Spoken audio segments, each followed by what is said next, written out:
ಕಾಂತಾರನೇ ಮಾಡ್ತಿರ್ಲಿಲ್ಲ ಅನ್ಸುತ್ತೆ, ಬೇರೆ ಮಾಡೋದಕ್ಕಾಗದೇ ಇರ್ಬೋದಾಗಿತ್ತೇನೋ, ಮಧ್ಯದಲ್ಲಿ ನಿಂತು ಹೋಗ್ಬೋದಾಗಿತ್ತೇನೋ, ಆ ಥರದ್ದೇನೋ. ಆ ಪ್ರೇರಣೆಯಿಂದ ನಾವು ಲಾಸ್ಟ್ ಟೈಮ್ ಕೂಡ ಹೇಳಿದ್ವಿ ಡಿವೈನ್ ಇಂಟರ್ವೆನ್ಷನ್ ಅಂತ. ಈ ಸಲನೂ ನಾನು ಹೇಳ್ತಾ ಇದ್ದೀನಿ, ಈ ಸಲ ತುಂಬ ಸ್ಟ್ರಾಂಗ್ ಆಗಿ ನಾವು ಬಿಲೀವ್ ಮಾಡಿದ್ವಿ. ಬಿಕಾಸ್ ನಾವೆಲ್ಲರೂ ಬೇರೆನೇ ಒಂದು ಪ್ರಪಂಚದಲ್ಲಿ ಬದುಕ್ಬಿಟ್ವಿ. ಒಂದು 5 ವರ್ಷದಿಂದ ಈ ಕಾಂತಾರ ಅನ್ನೋ ಪ್ರಪಂಚದಲ್ಲೇ ಇದೀವಿ. ಇದ್ರಲ್ಲಿ ಏನು ಎಕ್ಸ್ಪೀರಿಯನ್ಸ್ ಆಗ್ತಿದೆ ಅಲ್ಲ, ಅದು ವರ್ಡ್ಸಿಗೆ ಸಿಕ್ಕಲ್ಲ. ಅಂದರೆ ಯಾರು ಸುಮ್ಮನೆ ಹೇಳ್ತಾ ಇಲ್ಲ, ಅಂದರೆ ಏನೋ ಆನ್ಸರ್ ಮಾಡಬಾರ್ದಂತನೋ ಇಲ್ಲ ಮಿಸ್ಟ್ರಿ ಇರಬೇಕು ಅಂತ ಖಂಡಿತ ಅಲ್ಲ. ಖಂಡಿತವಾಗ್ಲೂ ಎಲ್ಲರೂ ತುಂಬ ಎಮೋಷ್ನಲ್ ಆಗಿದ್ವಿ. ಯಾರಿಗೂ ಅದನ್ನ ಒಂದು ಪದಗಳಲ್ಲಿ ಎಕ್ಸ್ಪ್ಲೇನ್ ಮಾಡೋದಕ್ಕಾಗಲ್ಲ. Some energies are like that. ನೀವು ಅದನ್ನ ಬಿಲೀವ್ ಮಾಡ್ತೀರಾ ಅಂತ ಅನ್ಕೊಳ್ತೀನಿ. ಅಂದರೆ ಕೆಲವೊಂದನ್ನು ಹೇಳೋದಕ್ಕಾಗಲ್ಲ, ಹೇಳಿದ್ರೂ ಅರ್ಥ ಆಗಲ್ಲ. ಅದನ್ನ ನಮ್ಮ ಎಕ್ಸ್ಪೀರಿಯನ್ಸ್ಗೆ ಇಟ್ಕೊಳ್ಬೇಕು.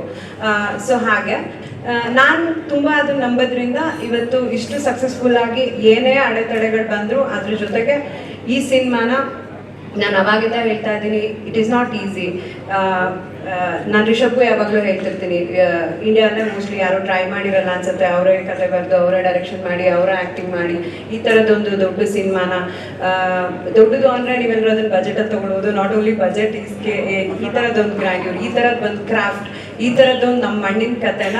ಆಮೇಲೆ ರಿಷಬ್ ಯಾವುದು ಸ್ಟುಡಿಯೋಲ್ ಸೆಟ್ ಆಗಿಬಿಟ್ಟು ಆ ಥರದ್ದೆಲ್ಲ ಎಲ್ಲ ಲೈವ್ ಲೊಕೇಶನ್ಗಳು, ನೀವೆಲ್ಲರೂ ನಾವು ಶೂಟಿಂಗ್ ಮಾಡಿರೋ ಜಾಗಗಳನ್ನು ವಿಸಿಟ್ ಮಾಡಿದರೆ ಐ ಥಿಂಕ್ ಕೆಲಸ ಎಕ್ಸ್ಪ್ಲೈನ್ ಮಾಡೋದು ಬೇಕಾಗಲ್ಲ ಅನ್ಸುತ್ತೆ. ಆ ಥರದ ಲೊಕೇಶನ್ಗಳಲ್ಲಿ ಕೆಲಸ ಮಾಡಿರೋಂಥದ್ದು. ಅದನ್ನ ಮಾಡಿ ಕೂಡ ಅಂದರೆ ಜನರಲ್ಲಿ ನೀವು ನೋಡ್ತೀರಾ ಅಲ್ವ, ಲೈಕ್ ಏನೋ ಚಿಕ್ಕ ಪುಟ್ಟದ ಎಲ್ಲ ಸಿನಿಮಾ ಸೆಟ್ಗಳಲ್ಲೂ ಆಗುತ್ತೆ. ಅದು ಕಾಂತಾರ ಆದ ತಕ್ಷಣ ಮೋಸ್ಟ್ಲಿ ಸ್ವಲ್ಪ ದೊಡ್ಡದಾಗ್ತದೆ.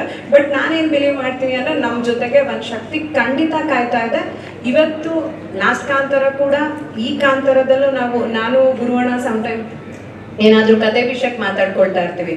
ಕೆಲವೊಂದು ಆ ಪ್ರೇರಣೆಯಿಂದಲೇ ಒಂದಿಷ್ಟು ವಿಷಯಗಳು ಸೇರ್ಕೊಳತ್ತಾ, ಅದು ನಾವು ಹೀಗೇನೋ ಆಗಬೇಕು ಅಂದ್ಕೊಂಡಿರ್ತೀವಿ, ಅದು ಬೇರೆ ಥರದಲ್ಲೇನೋ ಆಗುತ್ತೆ. ಬಟ್ ಅದು ಪಾಸಿಟಿವ್ ಆಗೇ ಆಗಿರುತ್ತೆ, ಅದು ಸಿನಿಮಾಗೆ ಆ್ಯಡ್ ಮಾಡುತ್ತೆ.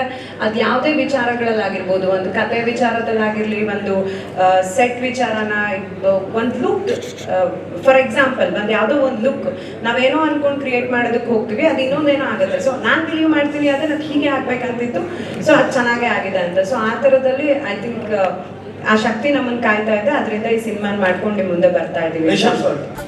ನ್ಯೂಸ್ ಅಲರ್ಟ್ ನಿಮ್ಮಿಂದ ನಿಮಗಾಗಿ.